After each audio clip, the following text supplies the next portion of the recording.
The Grow My Cleaning Company podcast helps owners of cleaning companies just like you to grow your company and yourself so you can make more money and finally get the time and money freedom that probably got you into this business. Discover how to automate and create systems that allow you to grow like crazy without losing control. If you dig the show and want to show some love, subscribe, rate, and review on iTunes. It really helps. Enjoy the show. Welcome, Cleaning Nation, to the Grow My Cleaning Company podcast. This is the team. I'm here with everyone, the whole, minus Mike, I guess. We're all here at an event in, where are we? San Antonio. In San Antonio, Texas. The Alamo. Yeah, we just did a tour yesterday. Remember the Alamo? So we are remembering it. We are, today we're just going to be talking, since we're all kind of here together, we're all in the same company, and we are confident that we preach what we teach, or we do what we teach, I guess would be the right way to say that. Yeah. We practice what we preach. We practice what we preach. That's the one. That's the one. We practice what we preach. That's it. That's it. So we kind of got together and we decided we're going to talk a little bit about the culture that's taking place here. We're going to share some best practices when it comes to culture. But before we do that, let's just do our introductions really quick so that you know who you're talking to. And so I'm going to pass the mic to my far left to the guy in blue who looks like he just killed someone. I'm Jackson. I did not just kill someone. And I do ads for the people here. So the people that actually come to the events. It's pretty fun. And then this is going to the lady in red. Nice. Hello, Tracy Thompson here. I've done enough podcasts, and most of you have probably seen or heard from me at least once. I'm the mindset coach for our Millionaire Mastermind people and our Next Level group. And Jared, did you introduce yourself? I didn't, but Yeah, I can quickly. You're I'm next. Jared. So just as Jackson says, he kind of works internally with our clients and helps them with their ads. I'm the guy that helps Mike with his ads. And so I'm kind of Mike's client attraction marketing guru. All right, and I'm gonna go over to is she in it? Yep, green skirt. I wish I had some sort of insult, but I don't. So Aw, that's sweet. Like nothing about the blue hair. I should have done it. I'm Lindsay. I'm the client happiness manager / podcast producer at Grow My Cleaning Company, and I'm happy that Jared is hosting this one for a change. Yeah, I'm stoked. Okay, so we decided that we were going to talk about the culture of the company, and then kind of like how we can take what we're doing and what seems to be working, and then we can apply that into cleaning companies. So I'm going to start this off. Maybe I should just assign people. Oh, that's good. I like this. I'm just going to throw stuff on you. Good luck. So my first question would be, I'm going to do Jackson. So Jackson, you have worked in other companies. You've done some side stuff on your own. You've been your own boss. You've worked with Mike. We've actually come from the same ad agency. And so we know what that is. So I want you to, if you were to describe to me what makes Grow My Cleaning Company, or what practices Grow My Cleaning Company is doing that's different than other companies that has, currently you're here working for us. So I hope this is a choice that you've made and that you're not being forced, but what's making you continue to work here? Well, I guess probably the best thing to say is Jared mentioned that I've been my own boss. And while technically I am my own boss, I really do feel like I don't have a manager here. So it's nice. So I do my own thing. I know what I have to get done, and I get it done in my own way of doing it. There's nobody watching over my shoulder, but it's like, say we want, I don't know, 10 emails to go out by Friday. I get to do it my own way and get it done by Tuesday if I wanted to, as opposed to waiting till Friday to do it or something like that. So I'm always doing my own thing in the realm of getting the goals done for Mike and for the rest of the team, which is awesome because it's not being micromanaged. I don't have to fit a square peg in a round hole. I just get to have fun and do my job, accomplish the goals, usually a lot faster. And the best part about it is I don't get more work if I do my stuff faster. I get less work because it's done already, right? So I can go do other stuff that is more interest to me or something that I like to do, stuff like that. Does that answer your question, Jared? Oh, beautifully. Do you have something? Yeah, I actually have something to add.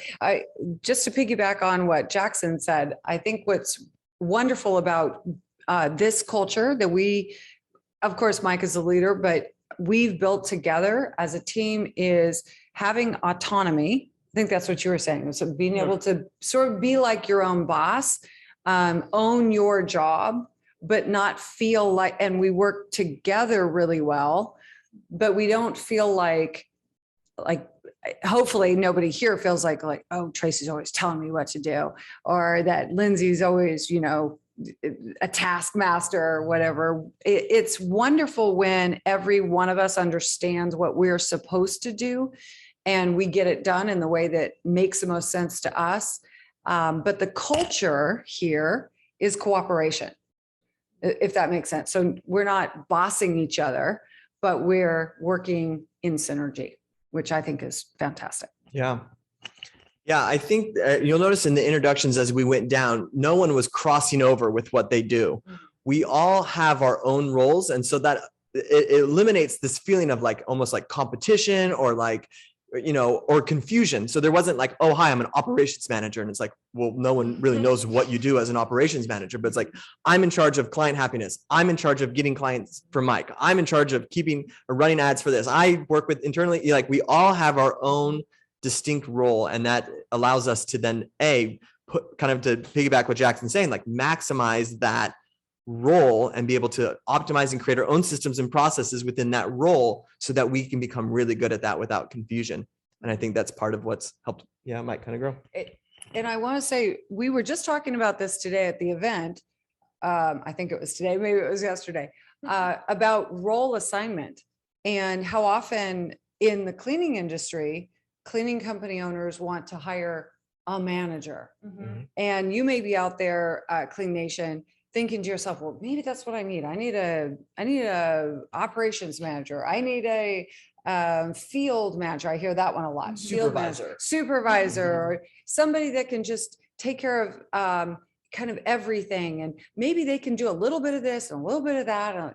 And the coaching Mike always gives, and we just exhibited, is that unicorn, one person does everything kind of fantasy, I think a lot of business owners have, doesn't actually work.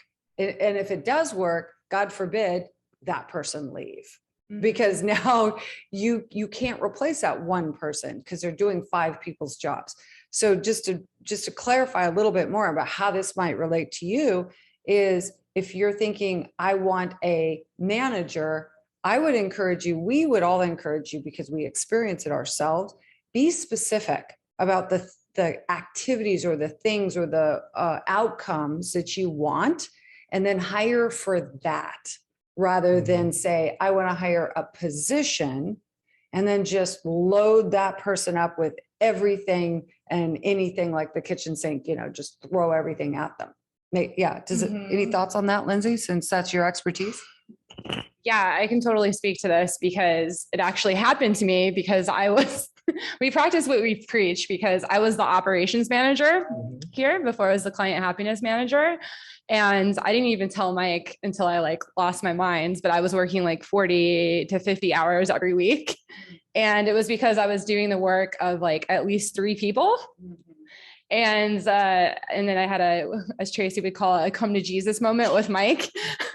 He's basically was like, what are you doing? You can hire a virtual assistant to help you. And that was kind of a game changer to me. So I thin sliced out my job. So now I have a VA that helps me with the podcast. I have a VA at Apple who is amazing with our clients and handles them. And then I have an even more specific VA that just handles Indeed for our clients. And she's awesome at that. So it's always a process, I think, with our company. We just kind of grew into our roles and refined it over time. I used to do some marketing stuff and that just didn't work. Right. That was not my lane. That was not my thing. So yeah. I had a follow-up question when you brought that up. So you talked about you were working like a dog and you had all these hours and all this kind of stuff on your plate. And at one point you had your come to Jesus moment and you had to approach Mike in this scenario. So the question I want to ask you is, what were the signs that a boss, a CEO or an owner, what should they look for in their employees so that they can get ahead of that, that kind of burnout, or that, what were your signs, or what did you feel like they should be watching for to avoid what you kind of fell into? Yeah, that's a really good question. So I think Mike mentioned this yesterday with the Millionaire Masterminds, is that there's a time zone difference between Mike and I. So I'm 3 hours usually ahead of him. And he realized that I was answering emails at like 8 o'clock at night, my time. And it was like, wait a minute, like, that's weird. Like, why does Lindsay feel like she needs to reply to emails right away? So that was a red flag for him. And I can't totally speak for Mike, but I know on my end, I got stressed out because I felt like I started dropping balls. Like I was juggling too many things, and I was just forgetting like super easy tasks. Yeah.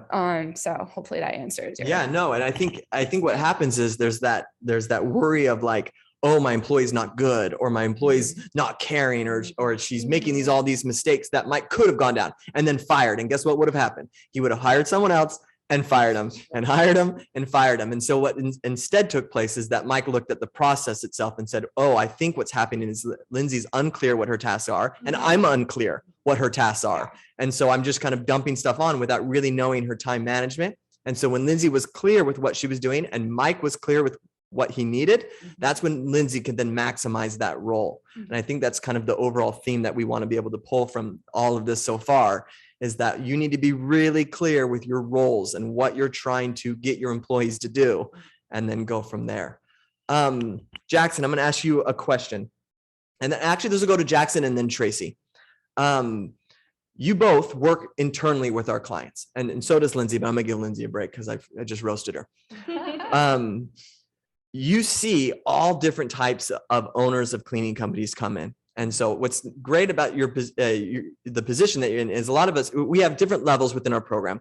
And so these guys kind of come in right after the initial 9 weeks, next level. These people kind of have some systems and processes in place. They've learned a lot at this, and they're continuing to get education. So my question to both of you would be, when you meet with these owners of cleaning companies, there's going to be some that seem to be more advanced in their company culture and their systems, or maybe even more relaxed or chill. And there's going to be others that are a little bit more frantic and a little bit more worried.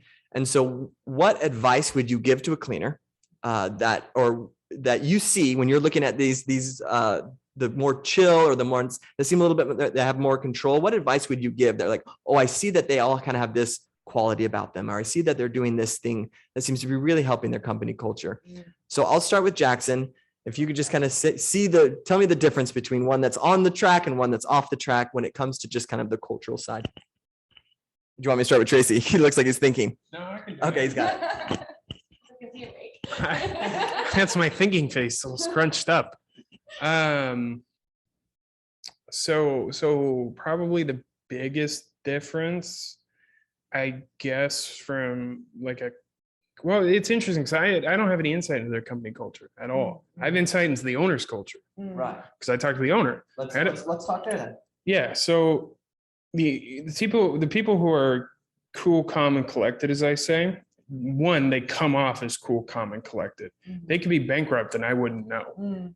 So they don't come to me with all their life issues. They come to me with a very specific issue that I can give a specific answer to or a potential solution to. If you come to me with, my house is on fire, I'm having a baby, my internet's broken, my car broke down, I have no leads, my ads aren't doing anything. Talk to Tracy.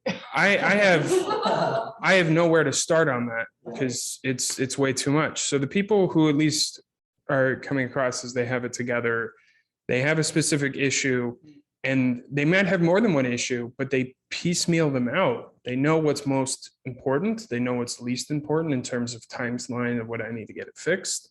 And they know who to go to for those questions. And, I can start working on these types of ads. I can start hiring people. This is what I need to do first, and the other things can come after. I can work in it in conjunction, and it won't overwhelm me. But they all are, very focused in on what they want to do without becoming, a frantic mess. Because as soon as you start coming off that way, everybody's going to reciprocate that back onto you. So your employees, your customers, and everything like that. So if you're coming across as frantic and last ditch, all that kind of stuff, it's reciprocated back. But if you come across as, well, great, I need some help with this. Oh, great, I can help you with that. It's a lot more than all this stuff's world's exploding, end of times kind of thing. Because then nobody can help you with that. I'm sorry. Yeah, perfect. What I find as a mindset coach, when I first meet with someone, when they come through the first phase of our program, which is 9 weeks, and we have another mindset coach who's not here with us today, Suzanne. I know Suzanne works with our clients in that initial phase, but when they come to me, the first conversation we have, I notice the ones that are the most calm. I'm going to piggyback on what you just said. It's very similar. Is that they're organized in their thinking.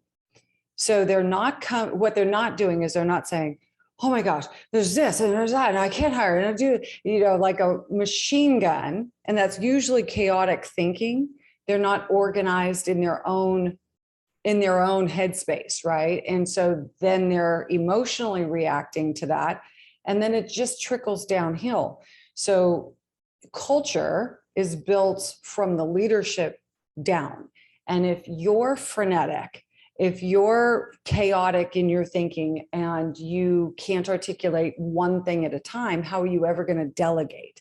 How are you ever going to say, let's say you have Jared on your team, how are you ever going to say to Jared, I need this many leads, this many sales at this rate each month, if you're just, I can't hire, and I've got this problem, and these cleaners didn't show up, and I just need more leads, or I just need more business. Like Jared's going to go, okay, I can't solve all of that. It's just what Jackson said. So my recommendation is, as a leader, if you have a hard time focusing on and distilling down your own thinking, get help in sorting that out before you go to your team, before you try to tell others what you need from them. Get your own head straight. A lot of our clients, that's what they use us for, especially me. Help me get that straight. Help me put things in boxes so that I'm not all over. So that's my 2 cents on what makes a person, I feel, at least come across calm and more collected. Mhm. So, yeah. Can Yeah. Drop the mic here. Like what Tracy said is like a lot of this might just sound like mindset stuff. And so I know some people go, mindset mumbo jumbo, right? But in practice, if you took what Tracy said in a calm, collected environment and said, I need 10 leads, or I need 10 leads, 5 phone calls, and 3 sales. If you took that to Jared or I, or any other marketer in the world, or just anybody who knows their salt on how to do this, we could hash out a plan on how to get that in about like 10, 15 minutes. But if you come to me saying all these different things, I could sit with you for 3 days and we still wouldn't have a final plan. So there we go. Very good. Yeah, Don't drop it. I won't drop it. Unless I say something great, then it's worthy of dropping the mic. So yeah, the overall theme that I'm hearing from both Tracy and Jackson is like, when you are organized and have your thoughts and then come with those thoughts on how to solve this particular problem, you're moving closer to your goal. But if you're just like, my car's broken or my life is upside down or whatever it is, that's not a solution to a problem. It's just a complaint. So now let's take this and let's look at this from the other way, because we're talking from our clients coming to us and the success that we see based on their mindset coming to us. So now you probably have employees or are working towards getting employees in your business, and they're coming to you like baby birds. Chirp, chirp, chirp, chirp, chirp. All my problems. So let's flip this and really focus in on, as a leader or as the boss of your company, how are you going to, and I think we kind of have a cheat code in this, because literally we talked about this yesterday with a lot of the Millionaire Mastermind of them. From what I was able to see was like a lot of the women in the company were talking about how much they're wearing the stress of their employees. Yeah. Because naturally, I just think they, care. Yeah. Empathetic. Yeah, I know. Yeah. But and I think employees see, especially when there's a couple that's owning, they see the woman as like the nurturer. I'm come to me, like, Mom, I got a boo-boo. Mom, this happened. And naturally the instincts is to say, well, let me take care of you. And so I'll open it up. I don't want to put anyone on the spot, but if anyone wants to share kind of what Mike talked about or what some of the advice was when you have employees that are just chirping, and how you as the boss can help them kind of have more of the mindset that we talked about in the last section. I definitely have thoughts on that. Tracy's got thoughts. And I was gonna say, and then Lindsay, right? Yeah. Because we both kind of deal with this from different perspectives. So my coaching yesterday on this specifically was, when you're getting that from your people, guess where it started? Not with them. It's always starts with you. So we train people how to treat us. Even if we're not doing it consciously, we train them how to treat us, and vice versa. So if they feel like they should or can come to you about everything, it's because you let them come to you for everything. And this is, again, this is a mirror situation. So your people are, like it or not, are a reflection of some part of you, some aspect of you. And if they're chirping, as you said, you know, oh my gosh, what do I do? What do I do? What do I do? And your phone is being blown up all day, every day. It's because you answer them, number one. Mhm. You don't let them figure it out on their own. You take it on as your own. And that pattern starts with you. So how do you break that? It starts with you. It can stop with you. So my first recommendation is start to narrow that down. At least start putting some parameters first within yourself. You've got to tell yourself you're actually not doing them any favors by doing them favors, right? They're never going to, it's like children. If you kept tying their shoes every time they cried and said, I can't do it, they'd be 30 and not tying their shoes and buying only Velcro. It's like, right? They'd never be able to do it. So it has to start with you. So the self-discipline of saying, after this time, like, I'm going to stop answering calls at all. Like, just don't do it. That discipline starts with you. So just start with something simple. Cut one aspect of that constant chirping out. Maybe it's setting parameters in hours. Past this hour, I don't do it. Before this hour, I don't do it.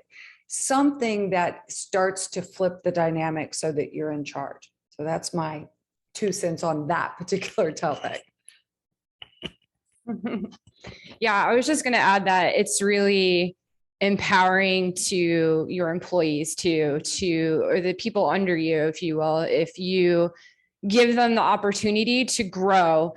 And it might be painful for you because I'm kind of a micromanager and I like to do things my way, but it doesn't have to be my way. That's what I realized. It was really an ego problem with me. It's like, yeah, someone else can edit videos for Mike at least as well, if not probably way better. And guess what? Apple edits videos way better than I do. So, and once I got used to that idea, I had this fear that if I left my office at home for like even an hour, like something bad would happen, which, you know, we're not doing open heart surgery at Grow My Cleaning Company. Like if I can't answer an email within an hour, like no one's going to die, you know? So I would test myself. I live on the water. I would just leave my phone at home and go paddleboarding for an hour and not tell anyone. And I literally couldn't do anything about it because I was in the water, and I'd come back and I realized that, you know, hey, maybe a client missed a call or something, or they didn't have a link, but Apple's got it. Like she figured it out. She caught it. And everything is fine. So, and they will too. Yeah, they will. You just got to give them the opportunity. So I know I'm not hosting, Jared, but we've actually gone over time. So all good. I'm going to let you formally close this out. All right, I'll close this out. Yeah, I do want to say one more thing though. Just that Lindsay's fired because I had no idea she was paddleboarding during work. So she's gone. No, just kidding. No, I just my closing sentence and kind of what we can close this on is your being a good boss doesn't mean you solve all the problems. And I think that's really where it comes in. Like, well, I'm a good boss because I answer my phone. I give it all the emails. Anytime there's a fire, I put it out. And the answer and the truth of it is, like, if you're going to be a true business owner, your people need to learn how to put out fires. And that makes you a good boss. You may be feeling like, well, no one's calling me today, or no one's doing this, or I'm not involved. And like, ding, ding, ding, ding. That's what being a good boss is, because they figured it out how to do it themselves. So okay, we will close that up. Thank you guys so much for the help on this panel. I hope you guys enjoy kind of having everyone on. We got Limp Bizkit over here in the corner. I went from murder to Limp Bizkit. Same thing. Same thing. So we'll catch you guys on the next one. Again, thanks so much for listening. We'll catch you guys later. All right. Just Google Limp Bizkit. I know Limp Bizkit. Well, here we are, the end of the podcast, and you made it. Great job. I've got a little bonus for you for sticking through with me, but like I mentioned before, if you got value out of this podcast and you want to show a little love, subscribe, rate, and review on iTunes, Spotify, wherever the heck you're listening to this thing. Share with a friend, share the love. And as a special thank you for those of you that stuck with me to the end, how about I give you my personal phone number so we can text? It's a great way for me to get to know you, your business, your goals personally. So shoot me a text now, 602-932-6431. That's 602-932-6431. I am the only one who responds to these texts, and I will personally respond to everyone I possibly can as long as this number is manned. Don't know how long we're going to keep this at the end of the podcast, so grab it now, 602-932-6431. Give me a text, say hey, can't wait to meet you.